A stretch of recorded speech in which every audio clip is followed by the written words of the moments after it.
Good morning, PT on Ice daily show, live here on Facebook, live there on Instagram. Happy Thursday morning. My name is Alan. I'll be your host today, COO of Ice and faculty member for our fitness athlete division. Off to a roaring start already today, doing some heavy power snatches here at the gym, and Randy 75 snatches for time, so already helping some folks get after it early in the morning.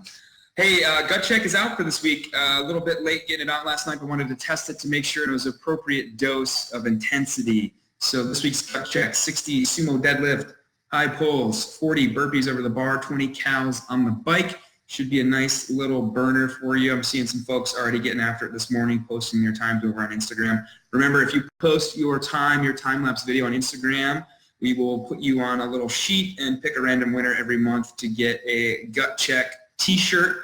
The only way to get that t-shirt is to actually do gut check. So pretty exclusive shirt. Obviously only once a month, only 12 will go out a year. So don't forget to hit up gut check today or later this weekend. Real quick, courses coming up. This weekend, if you're out in the Iowa area, if you're out in the Midwest, you can still catch Justin doing total spine thrust manipulation. That's in Ames, Iowa. A couple weeks coming up, Eric Chaconis will be out in Santa Barbara teaching extremity management August 3rd and 4th out there with our good friends at Hayashida and Associates. Great clinic, great group of clinicians, great town, great time to be out there too in the summer. Coming up online, we're going to talk a little bit more about this course in a few minutes, but Out of Network with Sarah Horan starts on July 29th. So that's coming up a week from Sunday. We'll talk more about that course as it relates to today's topic in a little bit. You can catch Jeff up in Danbury, Connecticut at CrossFit 203 with our good friend Melissa Reed. That is August 10th and 11th. And then if you want to catch Mitch and I, get your fitness athlete on, learn how to coach and introduce the deadlift, the squat, the press, all those movements with your clients and patients, your next chance to catch us online is going to be August 12th for our next Essential Foundations 8-week course. And then finally, if you're going to the CrossFit Games, let us know. Mitch and I will be there for the games, and I was actually lucky enough to score some of the tickets to the CrossFit Health Conference. So I'll be there a couple days before the game. So I'll be in Madison all week starting July 30th all the way through that Sunday, which I believe is the 5th. So if you're going to be up in Madison or you're in Madison and you want to hang out with us, just shoot us a message. We'd love to hang out with you at the games or just work out at your gym up in Madison. So let's talk about today's topic, Social Media 101. I want to take some time and just kind of cover the basics of how we think you can up your social media game, what we see out there, what has helped for us as far as using social media through ICE, what I've seen help using social media as a clinic owner, and all that sort of stuff. So let's talk Social Media 101. I'm going to talk more about how to actually do it, strategies for using it. I'm not going to talk about what your content should be. I think Sarah, I mentioned I would talk about this. I think Sarah does a fantastic job in our Out of Network course of helping you dial in really what your niche is and how to, as she would say it, create your avatar, right? Who you think you represent and who you want to see as patients and clients, and how to kind of project that image and kind of what your content should be, the stuff you should be generating and what it should look like. I'm not going to touch on that. That is so far away from my wheelhouse. I'm not even going to talk about it. But if you feel like you need help doing that, if you feel like that's what's limiting you from starting your own practice, then definitely check out Sarah's course. We'll talk more about Sarah's course as we get into this as well. So I'm going to talk more about the how to use the different social media platforms, how to use email, and some apps and programs that can really help you. So the first thing we should talk about is frequency. How often should you be using email? Should you be using social media? How often should you be putting content out? In this day and age, daily is not out of the question. Certainly, you all are getting emails, you all are getting ads, you're getting messages from a number of different companies, products, services across social media, across email. Sometimes more than daily, right? Sometimes we're getting multiple emails a day from different advertisers. So daily is not out of the question. And keeping in mind, you might say, well, I don't want to compete with that and feel like I have to keep up with daily. But they've kind of set the standard, right? And so they are overwhelming people already with daily stuff. And so, if you want to at least keep up, then daily is not out of the question. Certainly, maybe every second day, every third day. If you are somebody that is still thinking, I'm going to put out one quality piece a month, that might not be frequent enough. Right? We need to be in the back of somebody's mind. You want to be burning your message into their mind as much as all of these other products, services, companies that people are hearing from all the time. So you have to at least keep up. Right? So that might not mean daily, but that certainly can't be monthly. You can't be putting out a quarterly blog anymore, right? No one is going to subscribe to your content if you are doing quarterly, half yearly, biannually, that sort of thing. It's just not frequent enough. I think of when I look at somebody's page that follows me, when I look at a blog, I'm looking at the frequency. How often are they putting out content? If I like the content I see, the next thing I'm going to do is see how frequently are they putting out content. If the last thing after the article I liked was from 2 years ago, I'm not going to give them a follow, right? I know they put out high quality stuff, but it's just not frequently enough for me to, it becomes a task for me then to check in and see if they've put out anything new versus getting that in my stream every day. So frequency needs to be daily, every other day, every third day. Once a week is a good goal. Duration, we don't need to put out long stuff. We think, quality and quantity and duration are all associated, and that's not true, right? People will get a lot of value from a 30-second video, a 2-minute video. And on that note, videos and pictures are what's going to happen, right? Text is out. On Facebook, you can't even make an ad with text anymore, right? It's going to say 45 characters is your max, and that's going to severely decrease how often your ad is showing. All these different social media networks are prioritizing videos and pictures because that's what gets people, gets their attention. And so even short blurbs of text are out, right? So long blogs, long duration is out. We need short, quick hits. That's what you should be thinking with social media. Pros and cons there, right? It can seem like creating short hits is very, very time consuming, which is true. But, at least what I'm thinking from here in the clinic, usually what we put on our social media is just what we're seeing in the clinic that week. Maybe we're seeing a couple people with a buggy shoulder from pull-ups, so we're going to put out a video or some exercises about shoulder mobility or shoulder stability. It doesn't have to be this huge thought-out plan. It can just be little quick hits like that. Always prioritize quality first. Prioritize high-definition video, good audio, get an external mic. Cell phone camera, shaky stuff is not stuff that will get you a lot of views. Certainly if you have an older phone or something and the video quality, the audio quality is poor, again, that's just going to decrease your viewership. So make sure you have an external mic, make sure you have a nice phone or an external camera when you're putting out social media stuff. And so those short, quick hits, that brings us to the question of, does it always need to be my original content? And the answer is no, right? Most folks don't care if you repost somebody else's content, especially it's so easy with things like Repost for Instagram. That's a good app where you can easily repost somebody else's post. Just, of course, always make sure you give credit. Don't steal people's stuff.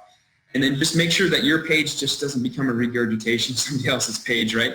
If you don't have time to make an original post, it's certainly acceptable to get something out that day by just reposting something quality you've seen somewhere else, either on your Instagram story, your Facebook page, your Instagram page, but just don't become the person that only reposts other people's stuff, because people are just going to see that you're just reposting other people's stuff, and that loses value. They don't see value in following you, right? They're just going to go follow the person that you're reposting. If you're always reposting stuff from Zach, if you're always reposting Barbell Physio stuff, then people are just going to follow Barbell Physio and they're going to unfollow you, right? So make sure it's a good mix of original and reposting, and then just make sure you give credit with reposting. A good app for that, again, is called Repost. You can push a button and repost other people's Instagrams. You can take a screenshot of somebody's story if it's a good story you like and put it on your own story. Just make sure you give credit. That's fair. I've never seen anybody get up in arms about that on Instagram. Let's talk about email. So email is not often considered part of social media, but it is the #1 way that people view content. It's the original way, and it's still the #1 way. Right. People are getting a lot of emails, But there are now a lot of softwares out there that will help people clean up their inbox. And so people are still, even with all the emails that are going out, keeping up with their email pretty well. I would say here a couple of things. I would say if you're going to use email for personal things, right? More personal, intimate contact. Nobody likes that wide, broad spam that we all get that's generic and not targeted at us. Use email to wish your patients a happy birthday. Use email to check in with a patient. Hey, how are you feeling after Monday's visit? That's a good use of email. Use email for announcements related to your clinic, to your practice, to whatever organization you're using. Hey, we're having yoga Wednesday nights outside in the summer. Come join us, right? Use email for those sorts of things. A great tool for Gmail users is called Boomerang. Boomerang is a great plugin for Chrome and Gmail that will let you do a number of things. It will let you click a button and choose when to have an email boomerang back to your inbox. So if you're looking at an email and you're thinking, I've got to get back to this, but I don't have time right now, but I don't want to forget about it, you click Boomerang, you say, boomerang this back to me in 4 hours because I'll know I'll be back at my computer in 4 hours and I'll reply to it. That's an awesome thing to use. The second thing is that you can use Boomerang to schedule emails. So maybe you want an email announcement to go out to all of your past patients every other Friday morning at 8 a.m. You can write the email, attach the pictures, craft the email, and then instead of needing to be at the computer at 8 a.m. on Friday morning, you can say, hey, send this out at this date and time, and it will send that email out for you. I use that a lot for ICE stuff. I use that to really automate a lot of the back-end ICE stuff, a lot of the email traffic that comes and goes from ICE, course certificates, surveys, all the stuff that goes with running a course. I automate a lot of that. So I'm automating a couple dozen emails a week with Boomerang. Do not ever send mass email from your personal email account, even if it's a business email, but it's still Gmail. What will happen is that after a very short period of time, Gmail or whatever you're using, Yahoo, Hotmail, will flag you as a spammer and people will stop seeing your emails. That's the kind of the genesis of your email going right to their spam inbox, right?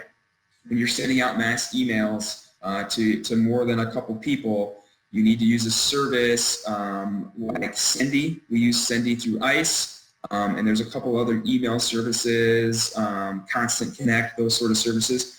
If you're emailing 100 people, 500 people, 1,000 people, you need to be using those services so that you don't get your personal account or your personal work email flagged as spam, because then you'll be flagged as a spammer forever. No one will ever see your emails. So make sure you don't get caught up doing that. That's the death of your email. You'll have to change your email, right? You'll have to change your email if that's something you email. So make sure that you're not blasting people from a Gmail or a Yahoo or Hotmail. Make sure you're using something like ConvertKit or Constant Contact or Sendie. Social media, dial in your audience. Again, if you need help finding that, avatar, I cannot recommend Sarah's course enough as far as the nuts and bolts of starting a practice, but also kind of figuring out who you are as a physical therapist and who you want to treat and who you want to market to and how to do that. That being said, find out who you are as soon as humanly possible, right?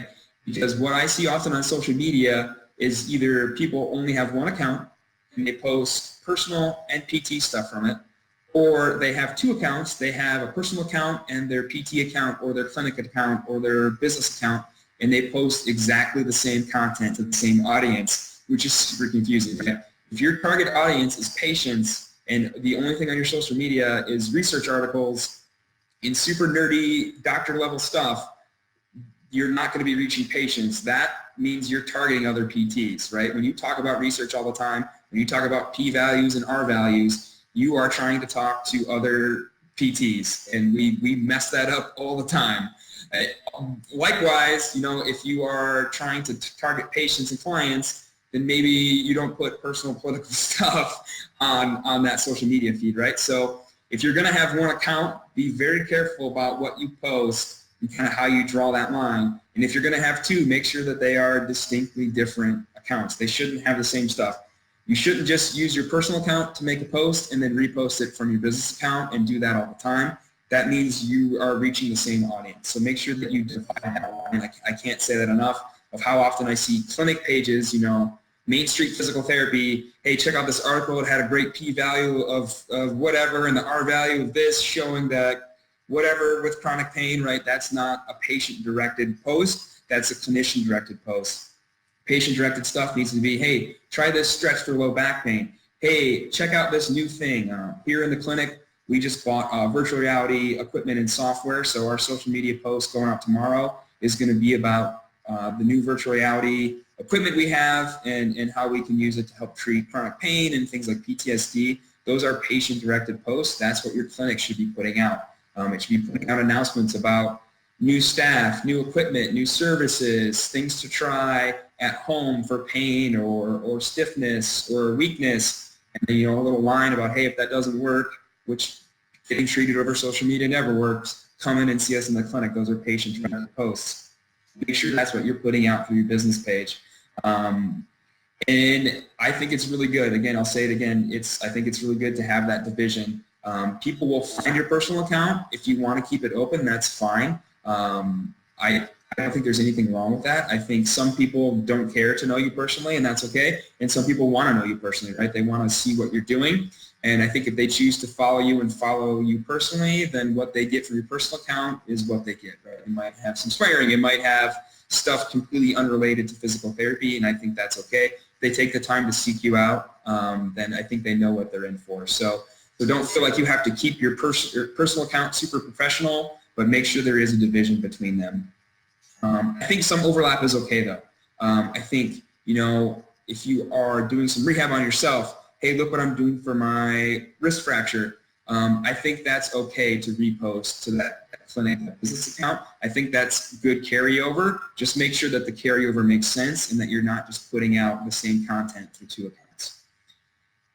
Let's switch gears. So that's talking about like how-to social media. Let's talk about with now making posts, paid ads versus organic posts. What's kind of the delineation here? There are a lot of strict algorithms in place now across social media that are going to decrease how your ads are seen. So you're going to get less bang for your buck with ads across the market now. That's just going to get tighter and tighter and tighter. Facebook, Instagram are going to prioritize content being seen by people from their friends and pages that they follow and less from advertisements. So if they already follow your page, they will see your ad, but if they don't, they're going to see it less frequently. They will see things from their friends and pages that they follow preferentially, right? And so that means that your ads are going to be seen by less people for the same amount of money. So keep that in mind. Also keep in mind, though, that doesn't mean organic only, because only a certain amount of people are going to see organic content. Just the way those algorithms work, it's only going to be presented to a certain amount of people at a time. So not everyone is going to see an organic post. So don't think, okay, if the algorithm is limiting how many people see my ads, I have to go organic only. That's not true either. You need to do both. You need to have automated running ads, and you need to be doing organic original content posts frequently.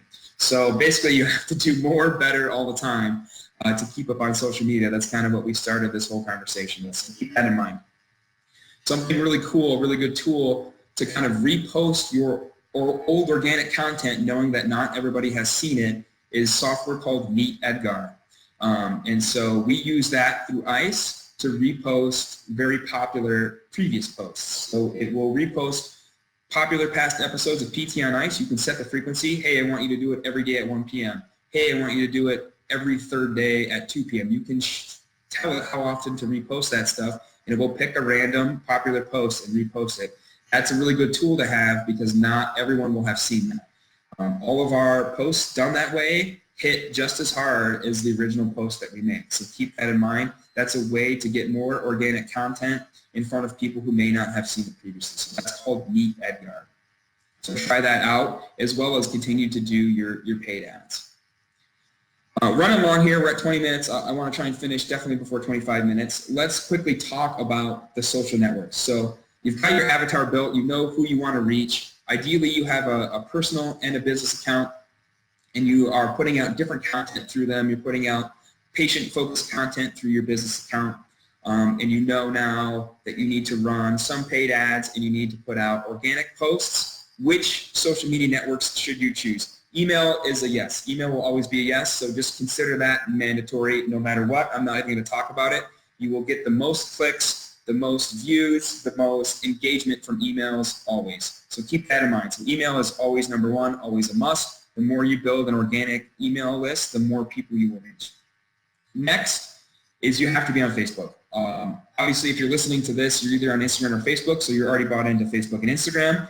But there are a lot of clinics out there, if you're listening on the podcast and you don't watch on Facebook, there are a lot of clinics that don't have a Facebook page, and that's a mistake, right? 70% of adults use Facebook every day in the United States. Yes, it is skewing older. Facebook is now ranging 18 to 75 plus, so there is a wide age range that makes it harder, not only content-wise, but ad-wise, if you're just going to pay more to reach more. And it's skewing more suburban and now rural. So keep that in mind demographic-wise, but everybody is on Facebook. You need to be on Facebook, if only for a place that you repost stuff that you're putting on Instagram, if only to have a presence there, right? People want to look at your Facebook page. They want to look at your photos. They want to see the inside of your clinic. They want to see your website link, your phone number. They might want to message you through Facebook. People talk to us about PT stuff, about the clinic here through Facebook all the time, right? More than texting or calling on the phone. So you've got to be here. And Facebook is a place where you can run ads. Not every social network is a place where you can run ads. So you have to be on Facebook. So email, Facebook, yes. Now, I would say pick 3 and run hard with them. So run hard with email, Facebook. The third one is kind of up to you. And again, that goes back to knowing your avatar, knowing the demographic, the type of person you want to reach. So let's talk about Instagram. Instagram is 35% of U.S. adults. Age is a little bit younger, but not as young as some of the other ones. 18 to 49-year-olds are on Instagram. It skews suburban, but also urban. And we know that pics and videos are the #1 most watched content on the internet. So less chance for text on Instagram, but you can't write long posts like you can on Facebook. So the engagement is higher on Instagram. And just like on Facebook, you can have ads. So if you're thinking, what is my third network that I'm going to prioritize? Instagram should be a top contender. Twitter, I can't say enough how dead Twitter is. I don't know that Twitter has ever been alive. It seemed to be more alive, but it's definitely on the downward trend. Only 1.7% of all internet traffic goes through Twitter. 80% of the people on Twitter aren't Americans, right? So if you are in small town USA trying to reach people in your town or the next town over, Twitter is probably not the way to do it, right? If you're trying to make a post about how much you hate the president and reach the world, then maybe Twitter is your platform. But for the purposes of physical therapy, social media, marketing, I don't think Twitter is it. It only has 24% of U.S. adults on it. It skews very young, so if you're trying to reach the middle-aged adult, the older adult, they are not on Twitter. The majority of Twitter users are under age 50. Part of why very few people are here is because there are no advertisements. That's why some people like it. That's fair. You can't advertise here, and it's text only, right? We just talked about how people don't like to read long blobs of text anymore. They want to see video. They want to listen to audio. They want to listen to a podcast in the car. They want to watch a video on their phone while they're on the bus or the train. They don't want to read a super long blurb, and so I think that's why Twitter is kind of on its way out, and all the data supports that. So Twitter might be a thing you have an account on. I would argue if you're going to have an account for something and not use it, then just don't have an account at all. So that's kind of my thoughts on Twitter and some of the data on Twitter. YouTube, I think YouTube is another necessity, just like Facebook and email. I'll talk about why here in a second. As many people use YouTube as Facebook, right? So 73% of U.S. adults have a YouTube account and use YouTube every day. Skews urban, suburban. Being here is very low maintenance, right? You don't have to do a lot. You just have to upload videos and kind of organize them very nicely. I think YouTube is a great place for you to put patient resources, right? You can have playlists. You can have playlists of shoulder exercises, playlists of low back stretches, playlists of stuff about nutrition, right? And even if you aren't on here putting videos out every day, like a lot of folks, that's okay. I think YouTube is a great place to store those patient resources so that when somebody says, hey, I need some back exercises, you have a playlist. When you're giving out somebody's HEP, instead of writing it down, you can say, hey, just check out this YouTube playlist. Here's the link. Watch it on your phone. That's a great resource to have for patients. That's very, very low maintenance. So I think YouTube is a contender if you're only going to pick three between YouTube and Instagram. Wrapping up here, Snapchat. I don't understand Snapchat. Sorry. Maybe that means I'm old. 30% of U.S. adults are on Snapchat. Skews very, very young, 18 to 29. So that's basically the majority of people on Snapchat are between 18 and 29. You're not reaching people in their 30s, their 40s, their 50s. Less than 0.2% are over 65, right? So you're not reaching that Medicare patient for sure on Snapchat. I hate it. I don't understand it. Sorry. If you can explain it to me and why business should prioritize Snapchat for social media, I'd love to hear your data, your argument, because I don't understand it otherwise. There's no ads. Obviously, the videos go away after a brief period of time. I think it's great for your friends to kind of have fun and send goofy photos, but as far as hard marketing from a business standpoint, I don't think it's worth your time at all. If you have a counter argument, I would seriously love to hear that, because otherwise I don't get it as far as marketing and having your clinic on Snapchat. So keep that in mind with Snapchat. Finally, LinkedIn. I think this is an underutilized area, especially if your market is other clinicians. A quarter of U.S. adults are on here. Skews highly urban, highly high income, and highly educated, right? A lot of people on here have money, they have a master's degree, they have a doctorate degree, they have a PhD, and they tend to be more progressive and urban. So if your market is other clinicians, other healthcare providers, I think LinkedIn is a contender up there for you for Instagram and YouTube for your third choice. Something we've done, we've switched our marketing strategy here at ICE over the past couple of weeks, and we are now going to be a lot more active on LinkedIn, just knowing those statistics. So it's a more professional audience, but if that's your audience, then run with it, because that's what LinkedIn is centered around. So which one should you pick? Email, yes. Facebook, yes, if only to have a Facebook page with your phone number, website, and some photos of your clinic and some photos of your clinician. If your social media, if your website does not have pictures and biographies about the people that work there, fix that right now, right? People want to see that. That's the very first thing I look at when I go to a website. Hey, who are the clinicians that work here? Who are the staff? What are their credentials? What do they look like? Do they look like me? Do they know what they're talking about?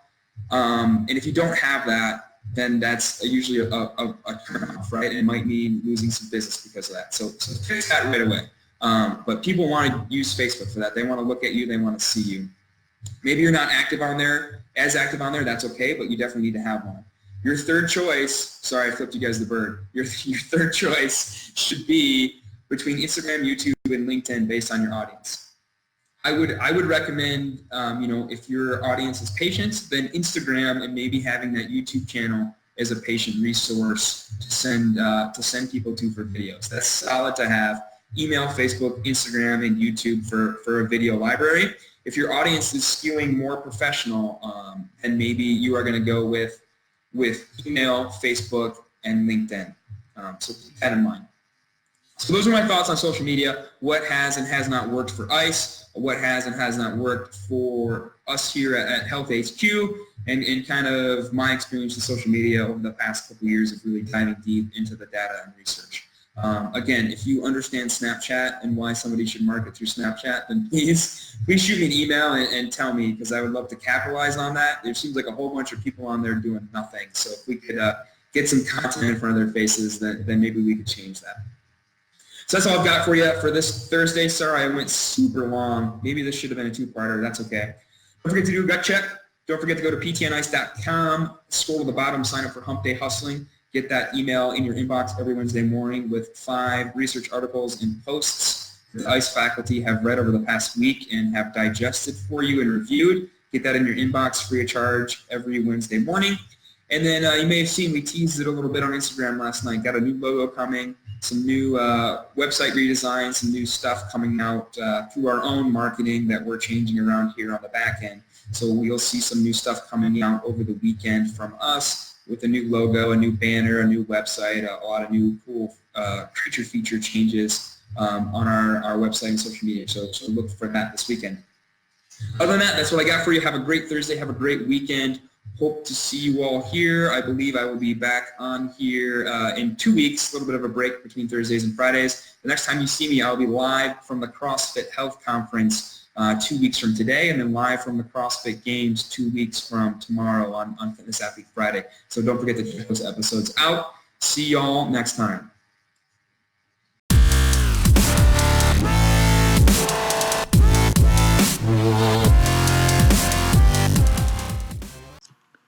Hey, thanks for tuning in to the PT on Ice Daily Show. If you enjoyed this content, head on over to iTunes and leave us a review. And be sure to check us out on Facebook and Instagram at the Institute of Clinical Excellence. If you're interested in getting plugged into more ICE content on a weekly basis while earning CEUs from home, check out our virtual ICE online mentorship program at ptonice.com.